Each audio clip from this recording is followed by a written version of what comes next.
একেই হয়তো বলে ধর্মের কল বাতাসে নড়ে। ভারত যে কৌশলে আমাদের অধীনে থাকা কাশ্মীর থেকে ৩৭০ ধারা সরিয়ে পাকিস্তানকে একসময় শায়েস্তা করেছিল, তার ফলাফল আমাদের সামনে ইতিমধ্যেই চলে এসেছে। পাক অধিকৃত কাশ্মীর অর্থাৎ কাশ্মীরের যে অংশটা পাকিস্তানের দখলে চলে গিয়েছিল, অর্থাৎ এক প্রকার জোর করেই পাকিস্তান সেটাকে দখল করে নিয়েছিল এবং সেখানকার নাম দেওয়া হয়েছিল আজাদ কাশ্মীর। সেখানেই আজ দাবি উঠছে, অর্থাৎ সেখানকার বসবাসকারীরাই পাকিস্তানের বিরুদ্ধে প্রতিবাদ করে সাফ জানিয়ে দিচ্ছে যে পাকিস্তানের সঙ্গে তারা আর থাকতে চায় না, পাকিস্তানের থেকে তারা মুক্তি পেতে চায়। যদিও এই প্রথম নয়, এর আগেও তারা ভারতে আসার দাবিও জানিয়েছিল এবং পাকিস্তানের নিয়ন্ত্রণ থেকে একেবারেই মুক্তি পেতেও চেয়েছিল তারা। আর এবারও সেই দাবি তুলতে শুরু করেছে সেখানকার বহু মানুষ। সুতরাং এই মুহূর্তে পাকিস্তানের অবস্থা ছেড়ে দেমা কেঁদে বাঁচি। তাই সেখানে এই মুহূর্তে পরিস্থিতি কেমন এবং পাকিস্তান কতটা এর ফলে চাপে পড়েছে তা বিস্তারিতভাবে আলোচনা করব আজকের এই ভিডিওতে। সম্প্রতি পাকিস্তানের প্রধানমন্ত্রী এই পরিস্থিতিকে নিয়ন্ত্রণ করতে অর্থাৎ ড্যামেজ কন্ট্রোল করতে চাপে পড়েই আবার বড়সড় একটা প্যাকেজও ঘোষণা করেছে। সে বিষয়ে বিস্তারিত আলোচনায় আসব। তার আগে ম্যাপে যদি জম্মু ও কাশ্মীরের পুরো অংশটা একটু খেয়াল করে দেখেন, এই জম্মু কাশ্মীরের পুরো অংশটা স্বাধীনতার পর পাকিস্তান ভারতের চোখে ধুলো দিয়ে চালাকি করে সেনাবাহিনীদের দিয়ে নিজেদের দখলে নিয়ে নিয়েছিল এবং আজও সেখানে দখলদারি জারি রেখেছে পাকিস্তান। যদিও কাশ্মীরের ওই অঞ্চল খাতায় কলমে আমাদের ভারতেরই রয়েছে, কিন্তু পাকিস্তান গায়ের জোরে আজও নিজেদের দখলদারি সেখানে বজায় রেখেছে। এই অংশটাকে আবার পাকিস্তান আজাদ কাশ্মীর বলেও দাবি করে, আর অন্যদিকে ভারতও এটাকে ভারত অধিকৃত কাশ্মীর অর্থাৎ ইন্ডিয়ান অকুপেসি কাশ্মীর বলেও দাবি করে। এবার কাশ্মীরের একটা অঞ্চল রয়েছে যার নাম মুজাফফরবাদ। এটা পিওকে অর্থাৎ পাকিস্তান অধিকৃত কাশ্মীরের রাজধানী। আর এই মুহূর্তে সেখানকার পরপর বেশ কিছু অঞ্চল যেমন মুজাফফরবাদ, বাগ, কোটলি এবং মিরপুর এলাকায় লাগাতারভাবে বিক্ষোভ চলছে।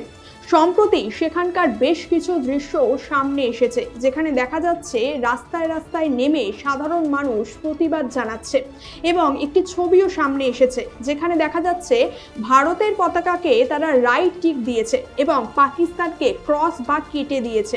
অর্থাৎ পরিষ্কারভাবে বলতে গেলে পাকিস্তানকে এই মুহূর্তে তারা আর চাইছে না। তবে এই সময় কেন তাদের এই প্রোটেস্ট?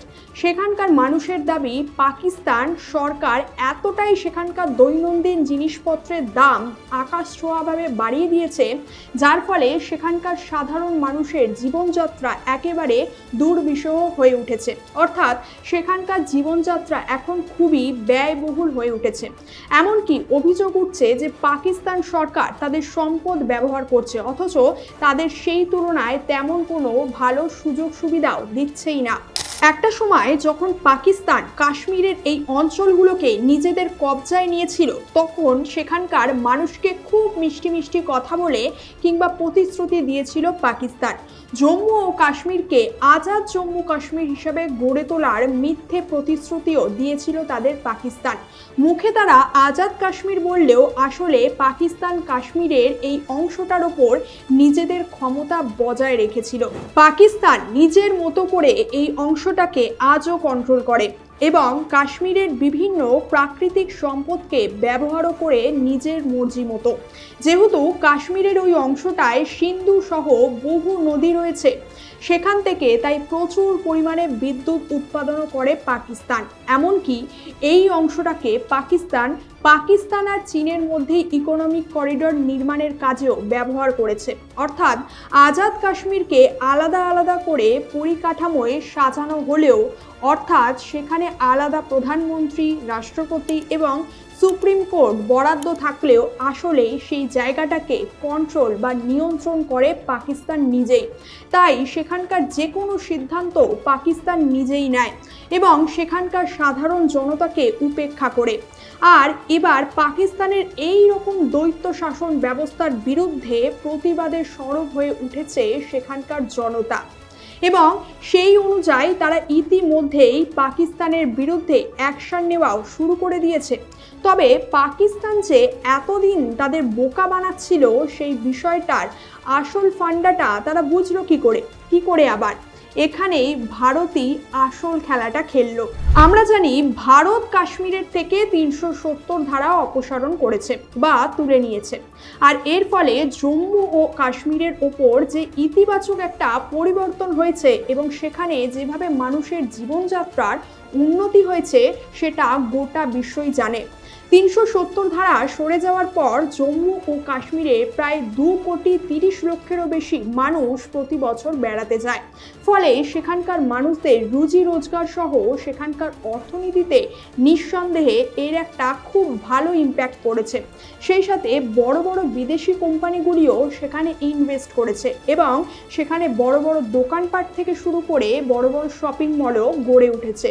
বলা চলে এগুলো সবই সম্ভব হয়েছে মূলত ভারতের জন্যই। তাই সেখানকার অর্থাৎ জম্মু ও কাশ্মীরের মানুষজন এটা খুব ভালো মতোই টের পেয়েছে যে পাকিস্তান যে আজাদির নামে তাদেরকে এতদিন ধরে শুধুমাত্র টুপি পরিয়ে এবং ধোকা দিয়ে এসেছে, আজাদির নাম দিয়ে পাকিস্তান সেখানকার সবকিছুই প্রায় লুটে নিয়েছে। আর সেই ভুল ভাঙতেই এবার সেখানকার জনতা একেবারে ক্ষেপে গিয়ে প্রতিবাদের রাস্তায় নেমেছে।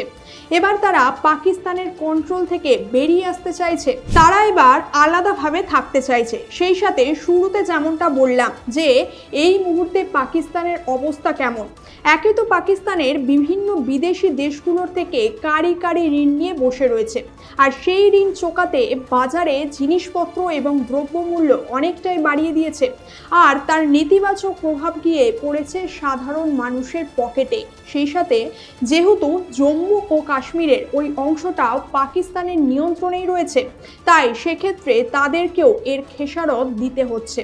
তাই এবার সমস্ত ধৈর্যের বাঁধ ভেঙে সেখানকার জনতা ক্ষেপে গিয়ে পাকিস্তানের বিরুদ্ধে সরব হয়েছে এবং তারা পাকিস্তানের দখল বা নিয়ন্ত্রণ থেকে বেরিয়ে আসার দাবিও জানাচ্ছে এই মুহূর্তে। কিছুদিন আগে দেখা গেল আফগানিস্তানের সঙ্গে পাকিস্তানের দ্বন্দ্ব, এর আগে দেখা গেল বেলুচিস্তানের সঙ্গেও পাকিস্তানের দ্বন্দ্ব, এরপর জম্মু ও কাশ্মীরের ওই অংশ অর্থাৎ আজাদ কাশ্মীরের সঙ্গেও তাদের দ্বন্দ্ব। মানে কারোর সাথেই তারা ঠিক মতো নিজেদের সম্পর্ক টিকিয়ে রাখতে পারছে না। আর পারবেই বা কিভাবে? ওই যে কথায় আছে না, অতি লোভে তাঁতি নষ্ট। পাকিস্তানের অবস্থাও এখন সেরকমই, বেশি লোভ করতে গিয়ে নিজের দেশটাকেই ডোবাচ্ছে, সেই সাথে তাদের সাথে জুড়ে থাকা বাকি দেশগুলোকেও তারা ডোবাচ্ছে। সুতরাং সাধারণ মানুষ তো ক্ষেপে যাবেই।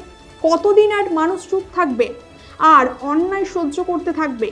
সম্প্রতি আজাদ কাশ্মীরে চলা প্রোটেস্টে তারা মূলত 3টি দাবি তুলেছে। 1, তাদের বিদ্যুৎ ফ্রিতে দিতে হবে। 2, পাকিস্তানের তরফ থেকে সেখানে যে সমস্ত রাষ্ট্রপতি বলুন বা প্রধানমন্ত্রী এবং সুপ্রিম কোর্ট সহ যা যা ব্যবস্থা সেখানে রয়েছে তাদেরকে যে স্পেশাল ফেসিলিটি যেমন লাক্সারি গাড়ি বাড়ি ইত্যাদি প্রোভাইড করা হচ্ছে সেগুলো তাদের ফেরত চাই। সেই সাথে তাদের চাই পাকিস্তান থেকে সম্পূর্ণরূপে স্বাধীনতা। সুতরাং এখন পাকিস্তানের সম্পূর্ণ জারিজুরি বন্ধ হয়ে গিয়েছে।